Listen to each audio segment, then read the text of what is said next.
সাল্লাল্লাহু আলাইহি ওয়াসাল্লাম আল জিহাদু বাদিন ইলা ইয়াউমিল কিয়ামা।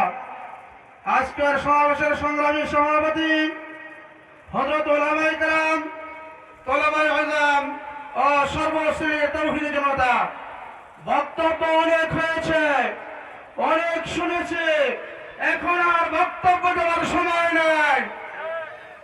সাহাবায়ে কেরাম যেভাবে ঈমানে বলে বলিয়ান হয়, 313 জন সাহাবী যদি বদরের যুদ্ধে হাজার হাজার কাফেরদের মোকাবিলায় বিজয় হতে পারে, আমরা যদি সাহাবায়ে কেরামের মতো ঈমানি বলে বলিয়ান হয়ে ইহুদিদের বিরুদ্ধে যুদ্ধ ঘোষণা করি, তালেবানের ভূমিকা পালন করি, ইসরায়েলে যাওয়ার জন্য প্রস্তুত গ্রহণ করি, আল্লাহ তাআলার নুসরাত আসবে, ইসরায়েলের ভূমি বাইতুল মুকাদ্দাস পুনরায় মুসলমানদের দখলে আসবে। ঠিক সংগ্রামী তাওহীদি জনতা, আজকে আমি ধিক্কার জানাই আরব বিশ্বের আমেরিকার পাঁচটা রাজা বাদশাদেরকে।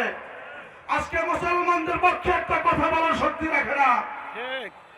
আরব বিশ্বের তাদেরকে বলবো, তোমরা মার্কিন পূর্বদের পাঁচটা ছেড়ে ইমানের পথে ফিরে এসে মুসলিম বিশ্ব ঐক্যবদ্ধ হয়ে